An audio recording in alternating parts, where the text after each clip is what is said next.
que de los 28 capítulos del Evangelio según San Mateo, 7 capítulos de ellos están dedicados a la última semana de Cristo Jesús. 7 capítulos. Que tomemos conciencia de la importancia que el Espíritu de Dios, el Espíritu Santo, le da a todas estas palabras que Cristo Jesús nos quiso dejar como un legado, como un testamento, que las tomemos en esa dimensión. Hoy vamos a hablar una parte de esas palabras. Casi siempre estamos bien familiarizados con los acontecimientos de la entrada triunfal, con los acontecimientos de la institución de la Cena del Señor, más que nada con la crucifixión y la resurrección. Normalmente estamos nosotros familiarizados con esos acontecimientos. ¿Qué hay, hermanos, de los demás días de la semana? De esa última semana de Cristo Jesús. Queremos concentrarnos el día de hoy en un día muy importante, que fue el martes. Ese día, el último martes del Señor Jesús, aquí entre nosotros. Ahora sí vamos a hacer dos lecturas en el Evangelio según San Mateo. Las dos están en el capítulo 24, si pueden abrir sus Biblias allí.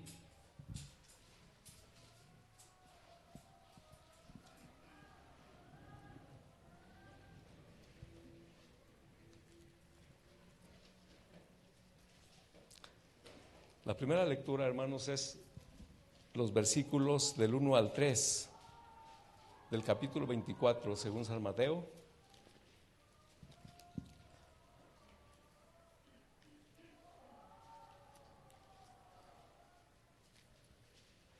Y también ahí enseguida vamos a, después de estos 3 versículos, a estar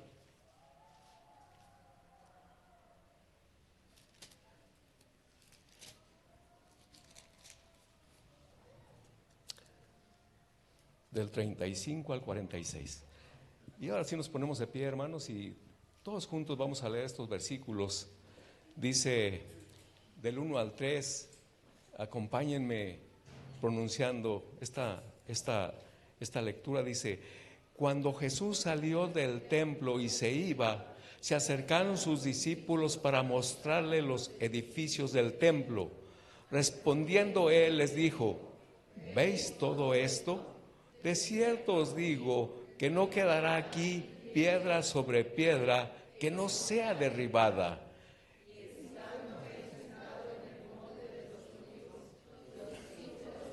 Sí.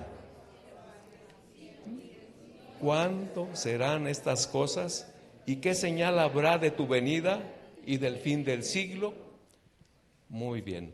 Ahora vamos hasta el versículo 35. Y dice, aquí empieza diciendo la palabra: el cielo y la tierra pasarán, pero mis palabras no pasarán. Pero del día y la hora nadie sabe, ni aun los ángeles de los cielos, sino solo mi Padre. Mas como en los días de Noé, así será la venida del Hijo del Hombre. Porque como en los días antes del diluvio, estaban comiendo y bebiendo, casándose y dándose en casamiento, hasta el día en que Noé entró en el arca.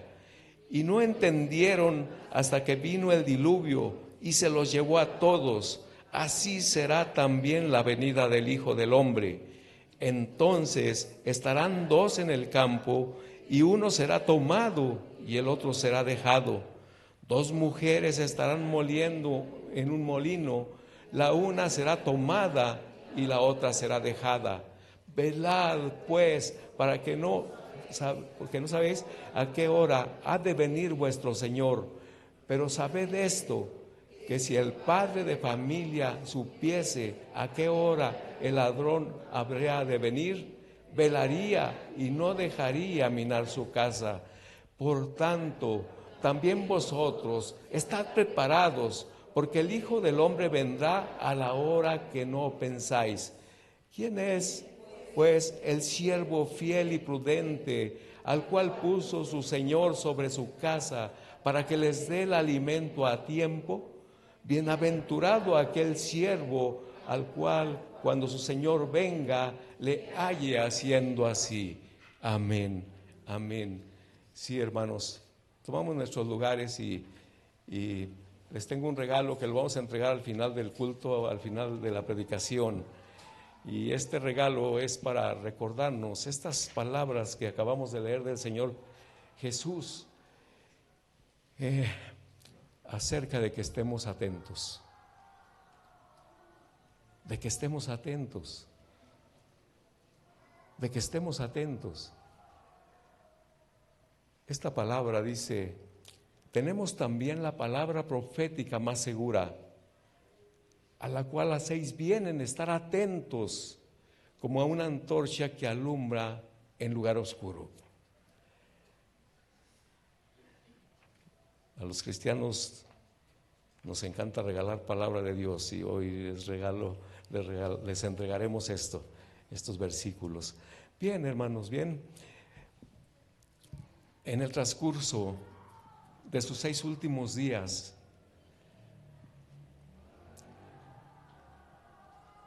de sus 6 últimos meses, Cristo Jesús anunció en 3 ocasiones a sus discípulos que le era necesario ir a Jerusalén y ofrendar su vida. Con este propósito, él y sus discípulos llegaron a Betania, ubicada aproximadamente a unos 3 kilómetros de Jerusalén.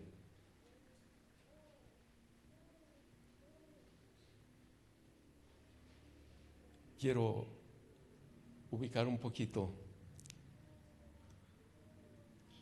Todos conocemos el Cerro de las Antenas, ¿verdad? Hagan de cuenta que ese es el Monte de los Olivos, y que en el extremo de más al oriente, el extremo del más al oriente, se encuentra Betania, y más al occidente, Jerusalén. Para llegar a Jerusalén hay que pasar por un arroyo. Ese arroyo separa ese Monte de los Olivos y otro lugar alto, que es donde se ubica Jerusalén. Sabe que allí en Betania había una familia que estimaba en gran manera a Cristo Jesús. Y es que hacía poquito tiempo Cristo Jesús había arrancado de las garras de la muerte a Lázaro. Se los había devuelto a Marta y a María. Y así que en ese lugar apreciaban en gran manera a Cristo Jesús. Independientemente de que para la celebración de la Pascua, Jerusalén estaba lleno de gentes. Acampaban alrededor de la ciudad. No cabían en la ciudad, atendiendo al mandato del Señor de que todo varón de las familias debería ir a la Pascua. Pero yo creo que fue la primera razón de que el Señor prefirió hospedarse casi a 3 kilómetros de Jerusalén. El aprecio que aquella familia tenía por Él. Y cada día de la semana, por la mañana, ellos salían, el Señor y sus discípulos salían caminando hasta Jerusalén. Y así sucedió el domingo, en que aconteció su entrada triunfal. Por la tarde el Señor regresó y el lunes nuevamente, ellos caminaron hacia Jerusalén. Y podíamos recalcar del lunes 2 eventos muy importantes. Y el primer evento importante que sucedió es que Cristo Jesús purificó el templo. Yo creo que todos estamos familiarizados con esas escenas donde Él tiró jaulas de pájaros, de animales, libertó borregos, volteó las mesas de los cambistas. Eso sucedió el lunes. Eso sucedió el lunes. Le reprochó a las autoridades religiosas y les dijo: mi casa será llamada casa de oración y no es cueva de ladrones. Por la tarde, en su regreso, en el camino, a lo lejos estaba una frondosa higuera. Y Cristo Jesús tenía una urgencia de enseñar a sus discípulos la necesidad de llevar fruto. Viéndola de lejos el Señor, y los discípulos empezaron a caminar hacia ella. Una pregunta: ¿el Señor sabría que aquella higuera no tenía frutos? Sí, Él lo sabe todo. Y se acercaron todos y buscaron y no había nada. Y entonces el Señor Jesús dijo: nunca nazca de ti fruto. Y ante la mirada atónica de los discípulos, la higuera se secó. Yo creo que esa enseñanza jamás se les olvidó a los discípulos. ¿Y nosotros? El Señor pide de nosotros también que llevemos fruto. Sí pide de nosotros esto el Señor, que llevemos fruto.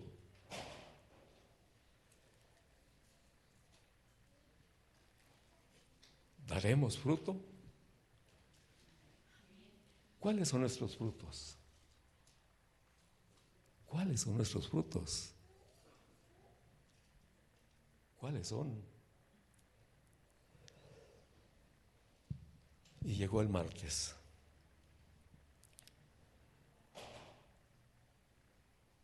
El martes, los escribas, los fariseos, los saduceos, los herodianos estaban esperando al Señor con la espada desenvainada.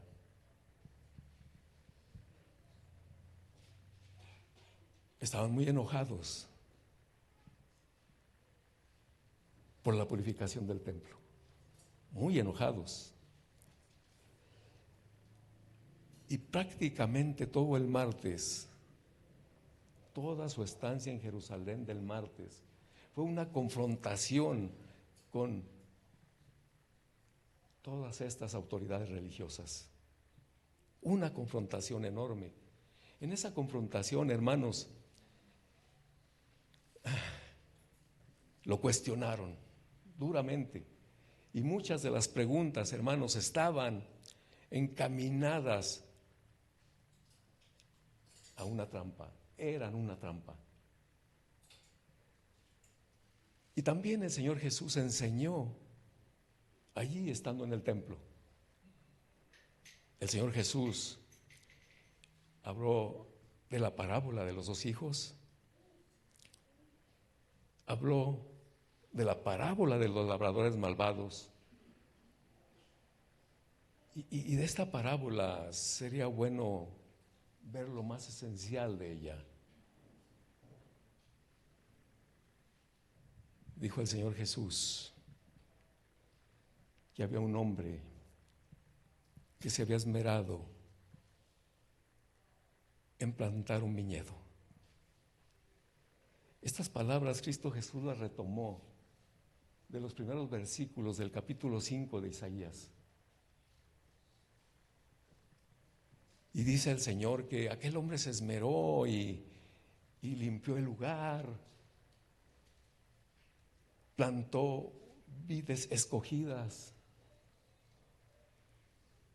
quitó las piedras, le hizo un cercado, en la roca hizo un lagar y también hizo una torre para que alguien estuviera atento a que nada ni nadie lastimara su viñedo. Todo esto hizo aquel hombre, todo esto lo hizo. Pero luego el hombre tuvo necesidad de ir a un lugar lejano. Y entonces le arrendó a unos labradores su viñedo. Y cuando se acercaba el tiempo de la cosecha, este dueño del viñedo mandó a unos de sus siervos a recoger el fruto que le correspondía. ¿Y qué pasó? Que aquellos labradores, dice la palabra del Señor, que a uno mataron, a otro golpearon despiadadamente y uno logró huir, pero lo apedrearon. Cuando recibió la noticia el dueño del viñedo, entonces decidió mandar más de los sirvientes. Y corrieron la misma suerte, apedreados, matados, golpeados. Y el dueño del viñedo dijo: enviaré a mi hijo. Seguramente tendrán respeto por él.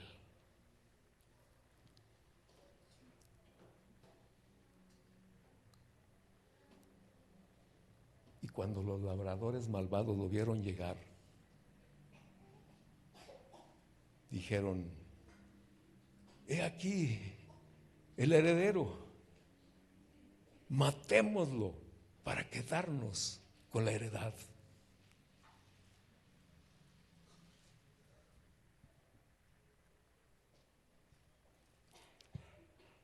¿Cómo ve esa actitud humana, hermano? ¿Cómo ve esa actitud?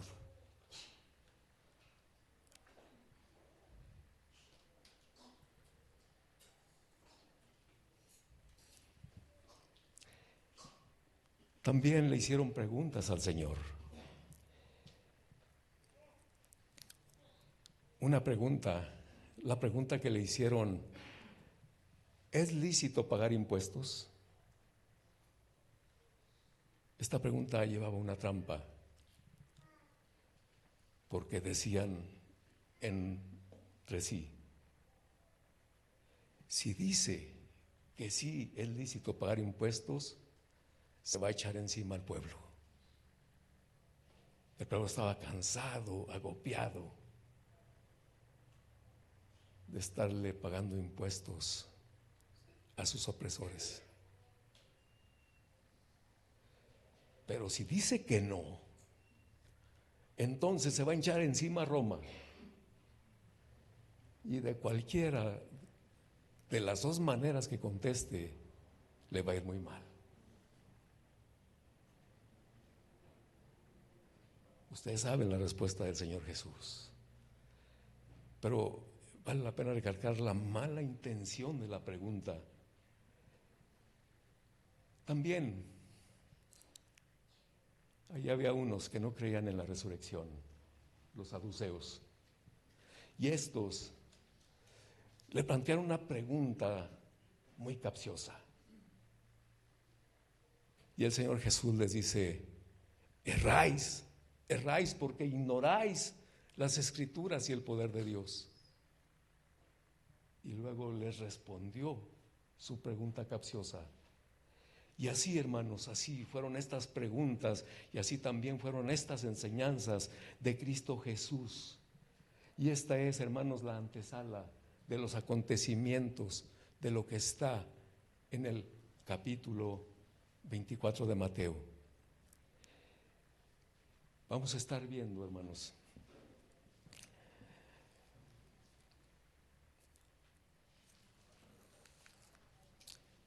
Mateo 23, 37.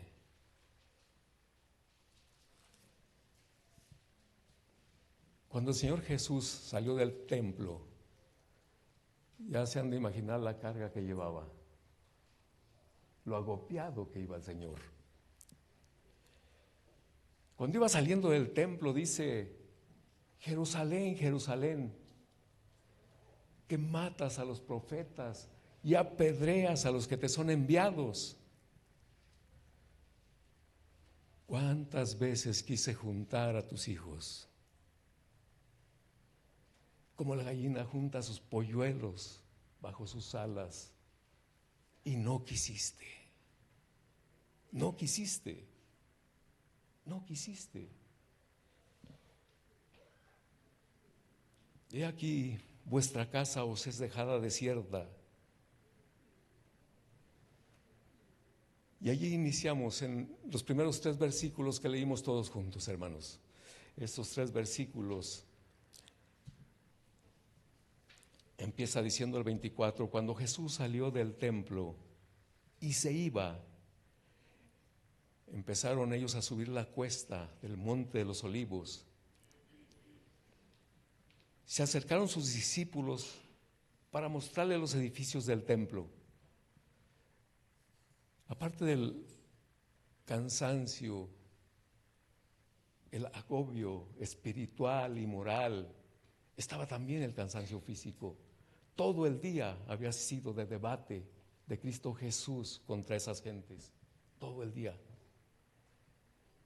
Iban por la tarde regresando, caminando, y dice la palabra que se sentaron allí en el monte de los olivos, desde donde se podría ver una vista hermosa, así como la vista hermosa que usted puede ver desde el Cerro de las Antenas hacia toda la ciudad. Pero lo que más sobresalía, hermano, lo que más sobresalía era que para ese lado de la ciudad estaba el frente del templo. Cuando Jesús salió del templo y se iba, se acercaron sus discípulos para mostrarle los edificios del templo. Respondiendo él les dijo: ¿veis todo esto? De cierto os digo que no quedará aquí piedra sobre piedra que no sea derribada.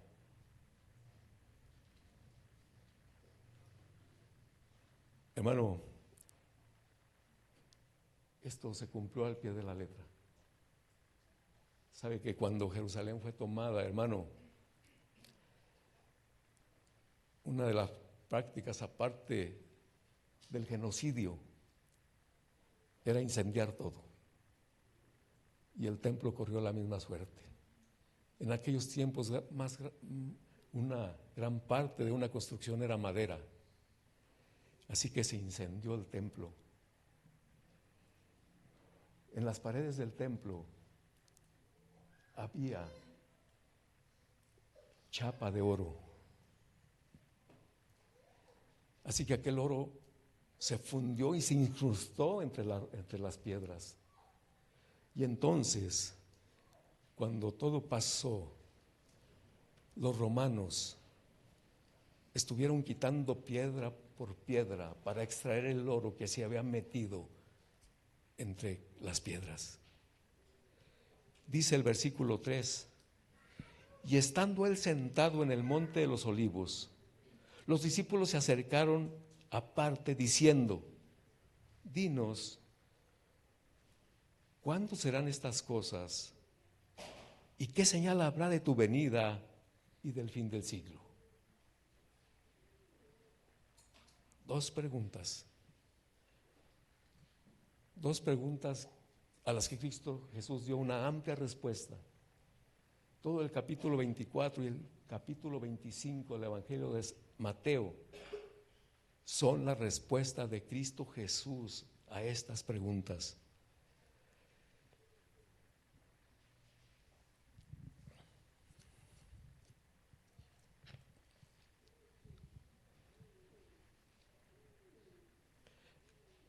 Así que hay dos temas que vamos a examinar.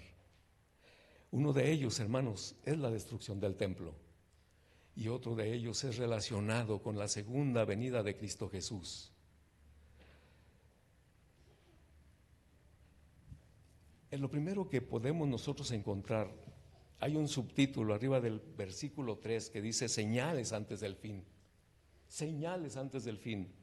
Y hermano, pongamos mucha atención. Pongamos mucha atención, hermanos, porque yo quiero que usted se dé cuenta que las señales ya empezaron.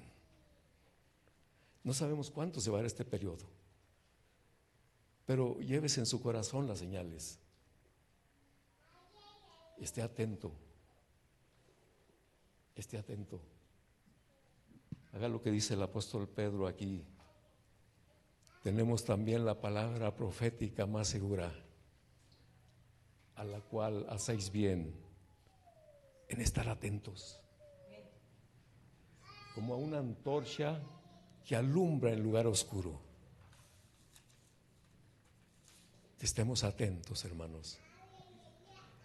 Usted en el transcurso de esta plática se va a dar cuenta que mucha gente se va a quedar. Mucha gente no se va a ir con el Señor. Mucha gente. Les deseo de todo corazón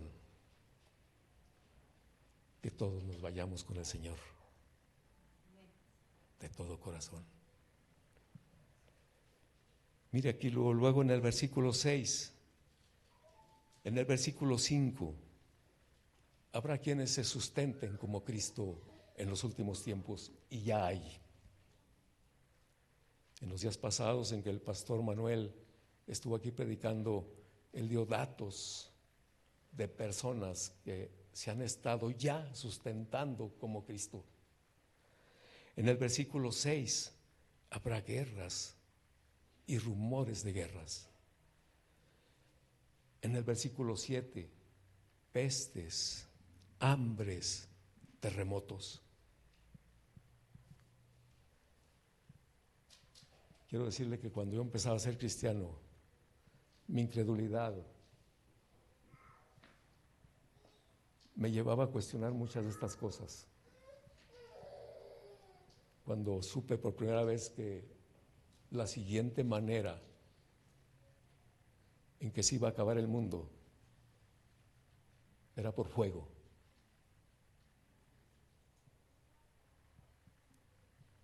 Y yo pensaba, no, pues ¿de dónde tanto fuego? Cuando escuché esto de hambres,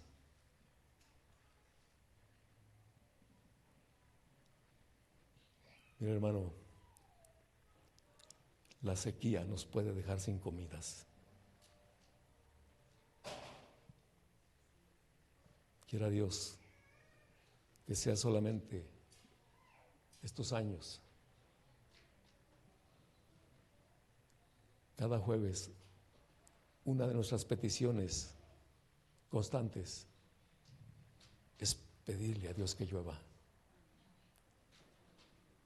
Pero en los últimos tiempos habrá pestes, hambres, terremotos. Versículo 9, serán aborrecidos de todas las gentes. El verdadero cristiano, hermano, va a ser perseguido, va a ser aborrecido, va a ser entregado por los propios hermanos de la iglesia. Hace también aproximadamente un mes que yo dije en la reunión de oración, aquí están los hermanos que escucharon, lo estoy viendo. A los verdaderos cristianos, creo que de aquí para adelante no nos va a ir bien. Estamos dispuestos. Estamos dispuestos. Seréis aborrecidos de todas las gentes. Versículo 11. Habrá falsos profetas. ¿Los ha visto?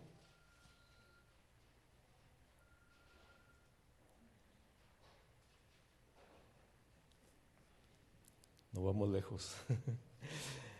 Falsos profetas. Se multiplicará la maldad. Versículo 12. ¿Será cierto eso? ¿Será pura fantasía?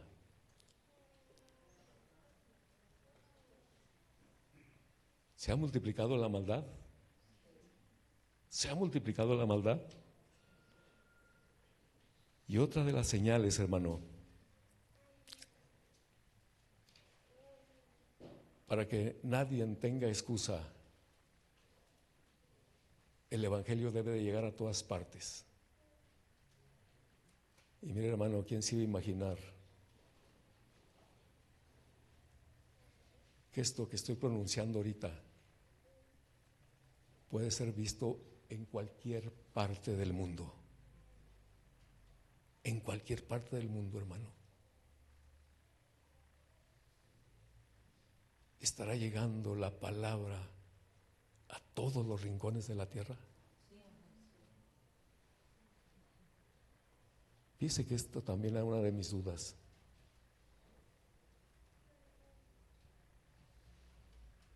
Los musulmanes ya nos rebasan en número a los cristianos. ¿Qué decir de el ateísmo? ¿Les está llegando la palabra? ¿Les está llegando la palabra, hermanos? La palabra está llegando.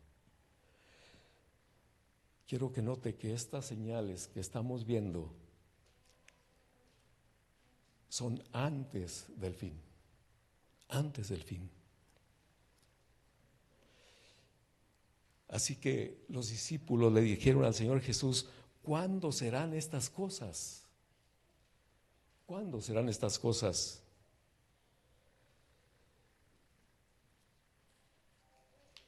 Refiriéndose más que nada a la destrucción del templo.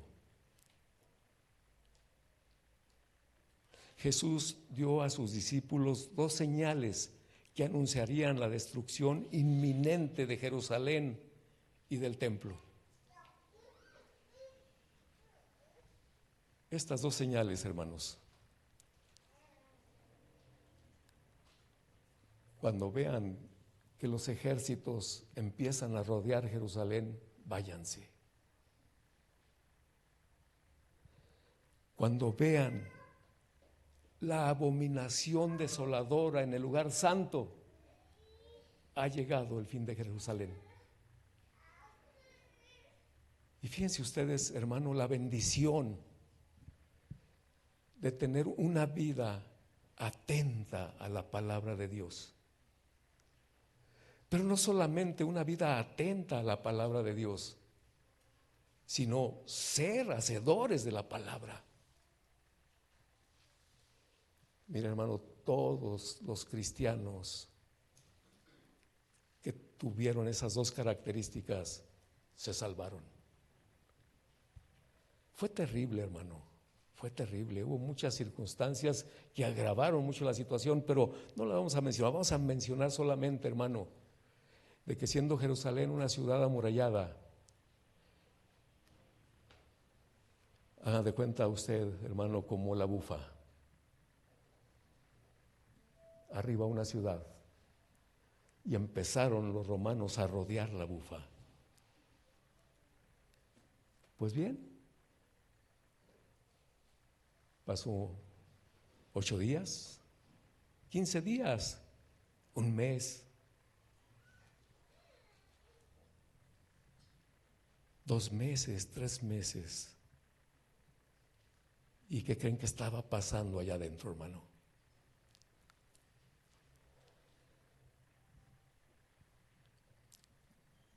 La primera vez que me enteré del asunto de que las mamás llegaron a comerse a sus hijos, nunca lo creí. Para esos años cayó un avión en los Andes y se corrió la noticia de que los sobrevivientes comieron los que estaban muertos.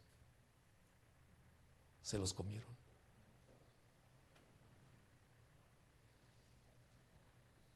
Pero ¿sabe qué, hermano? Poquito después me encuentro en Deuteronomio 28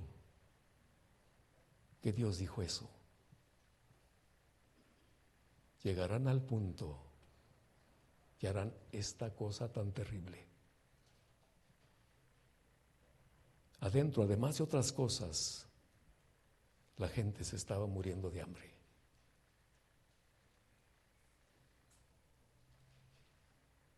Fue entonces cuando los romanos entraron. Y dice el historiador Flavio Josefo estos 2 datos.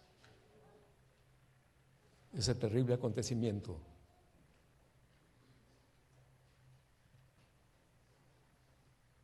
y también que los charcos de sangre se juntaban unos con otros.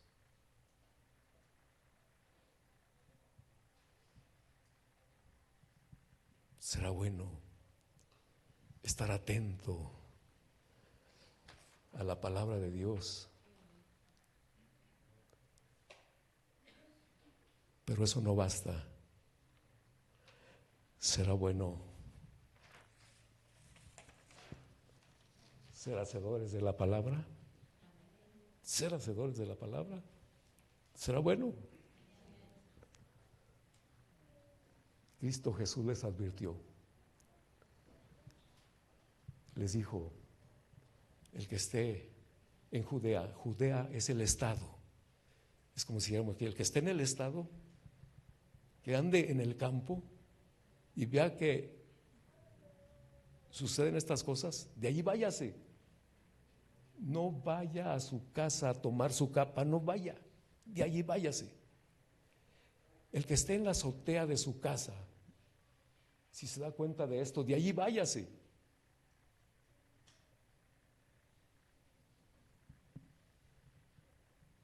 Nuestra obediencia a Dios nos puede salvar. Hace un rato dije que cuando Él regrese, muchos se van a quedar. Muchos.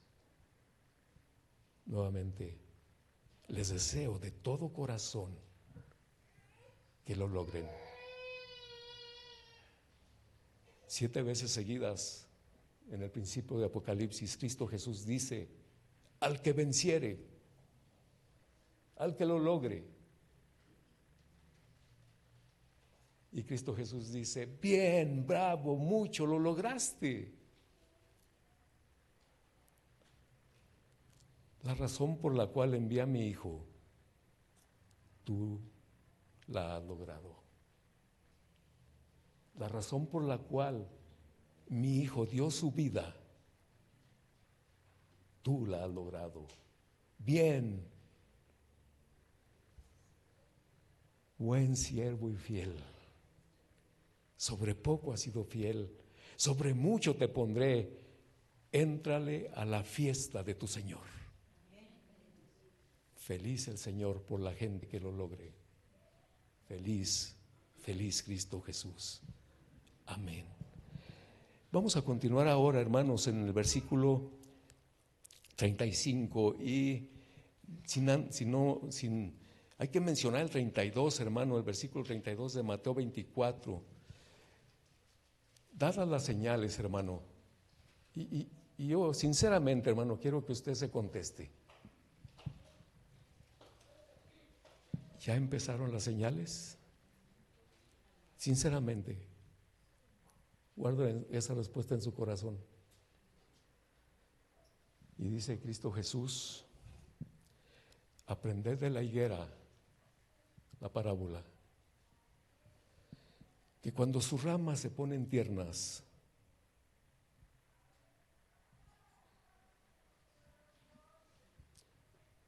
y brotan las hojas, sabéis que el verano está cerca.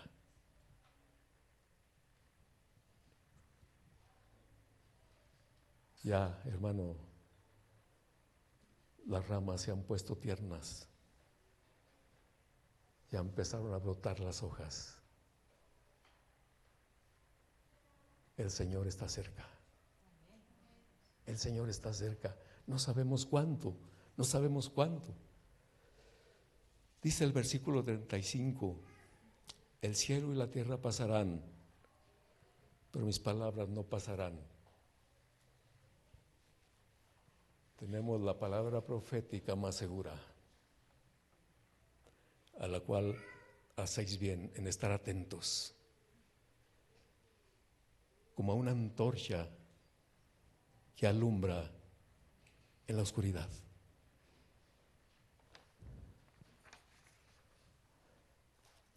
Esta es nuestra antorcha.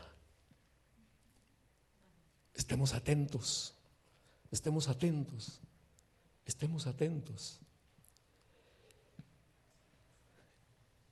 Pero el día y la hora nadie sabe. Pero del día y de la hora nadie sabe, ni aun los ángeles de los cielos, sino solo mi Padre. Mas como en los días de Noé, así será la venida del Hijo del Hombre. Hace también como un mes estuvieron escudriñando las hermanas aquí en la reunión femenil esos días de Noé. Y tienen una pregunta en su corazón muy válida. ¿Cuánto tiempo se llevó la construcción del arca? ¿Cuánto tiempo? ¿Cuánto tiempo? ¿Perdón? Años. Años se llevó la construcción del arca. Años se llevó. Años. Muchos años. En esos muchos años vino mucha gente. Así como ahorita. Vino mucha gente a ver qué estaban haciendo aquellos 4 hombres.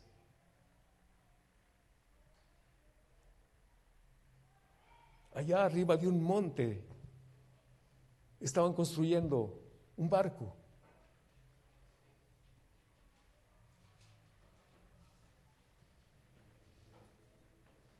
Ellos, Noé daba la explicación. El Señor me ordenó esto porque va a inundar la tierra con agua. Para colmo, hermanos, quiero decirles, algo pasó en la naturaleza. Algo pasó en la naturaleza. Pero antes de aquellos tiempos no llovía. Era solamente una neblina la que recorría el campo y lo nutría del agua. Pero no llovía. Una explicación, tal vez, una explicación científica, es que si la presión atmosférica se duplicara, no dejaría que el vapor subiera. Algo pasó en la naturaleza. ¿Qué reacción tuvieron esas gentes que estuvieron yendo a preguntar ese asunto? ¿Qué reacción tuvieron?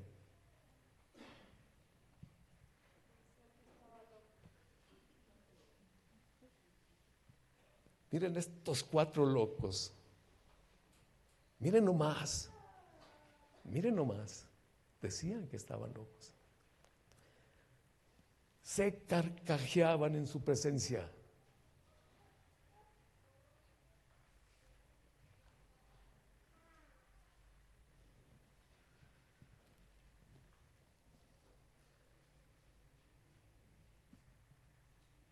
Y cada uno de nosotros, hermano,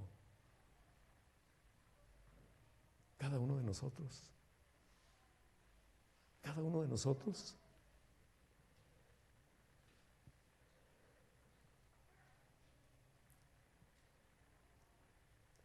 porque como en los días antes del diluvio estaban comiendo y bebiendo, casándose y dándose en casamiento, hasta el día en que Noé entró en el arca. Hermano, de los muchos años que se llevó la construcción del arca, entre esos muchos años, ¿cree usted que la noticia haya llegado a todos los confines de la tierra?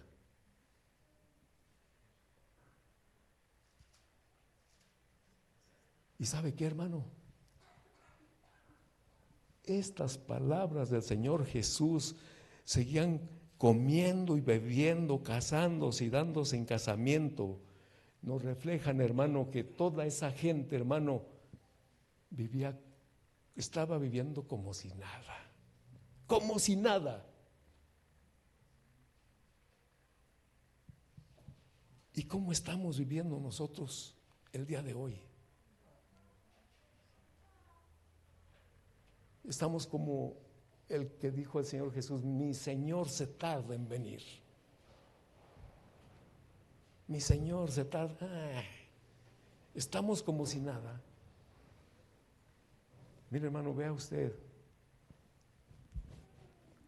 estas sillas vacías. Estamos como si nada. Estamos como si nada.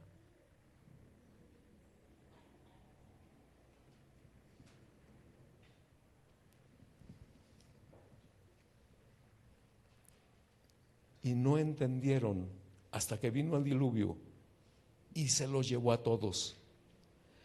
Así será también la venida del Hijo del Hombre. Entonces, cuando Cristo Jesús venga,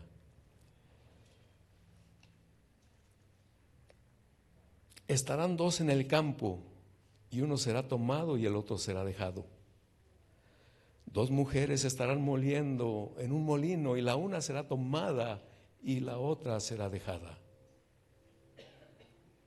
El Evangelio según San Lucas incluye otra frase de Cristo Jesús y dice: de un mismo lecho, uno será levantado y el otro será dejado. Esa fue otra de mis dudas cuando empezaba el Evangelio. Yo dije: no, aquí no es cierto. Es que sabe que uno cuando es soltero es bien idealista. Piensa que su compañero o su compañera va a estar con uno al 100. Así que yo decía: no, o se van los dos o se quedan los dos.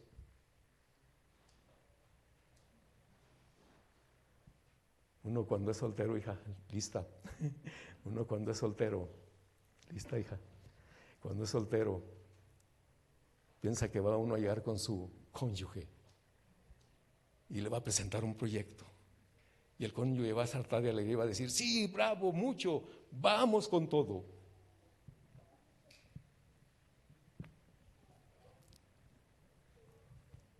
listos, porque la vida nos enseña otras cosas. Yo decía, ¿cómo es posible? O se van los dos o se quedan los dos. Pero nada de eso. Así decía el papá de Lula, nada de eso. Sí, hermano, así será. Velad pues, porque no sabéis a qué hora ha de venir vuestro Señor. Ojo, los padres de familia.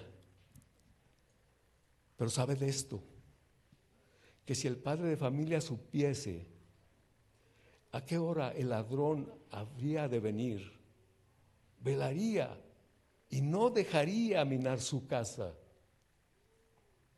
Mira, hermano, qué tristeza, hermano, que aún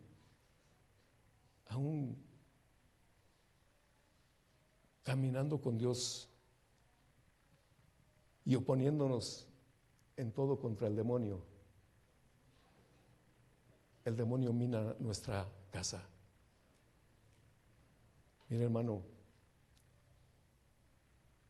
en la Biblia, la palabra casa quiere decir familia. Y qué tristeza para un padre de familia cuando viene el demonio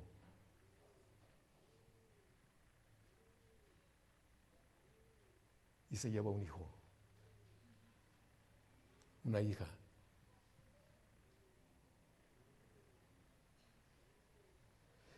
Pero este ejemplo el Señor Jesús lo puso para que estemos atentos. Por tanto, también vosotros estad preparados, porque el Hijo del Hombre vendrá a la hora que no pensáis. ¿Quién es, pues, versículo 45, el siervo fiel y prudente, al cual su Señor puso sobre su familia para que les dé el alimento a tiempo? ¿Quién es, pues, el siervo fiel y prudente, al cual Dios puso como jefe de familia para que les dé el alimento a tiempo?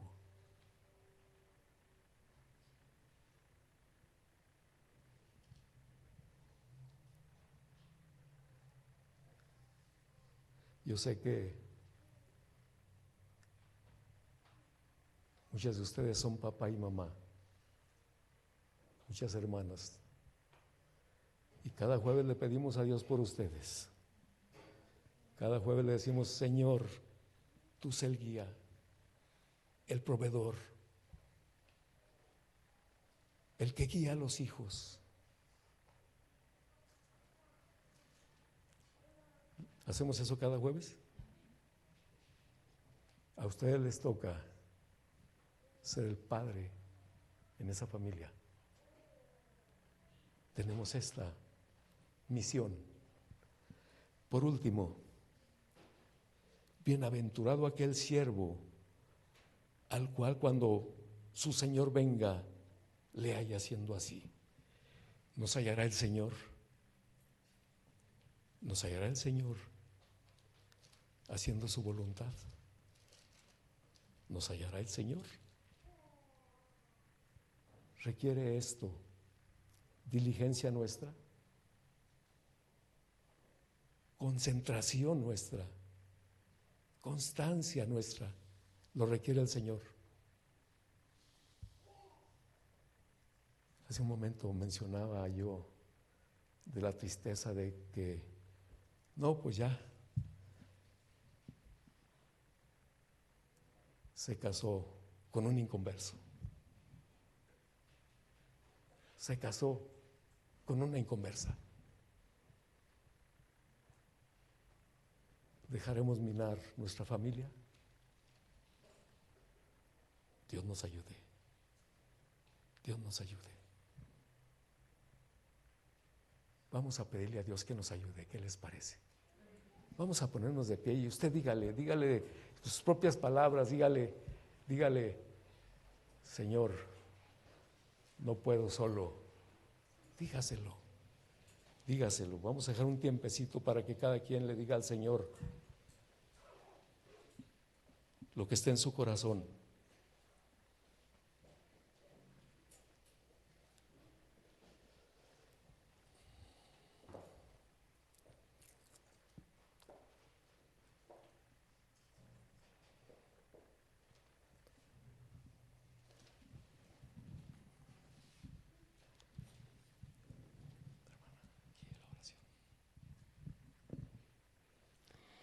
Padre, en esta tarde, Padre, te damos gracias, Señor, por esta palabra, Señor, que estás hablando a nuestras vidas, mi Señor. Ayúdanos, Padre, a ser obedientes, Padre, a ser siervos fieles, Padre, trabajando en tu obra, Padre.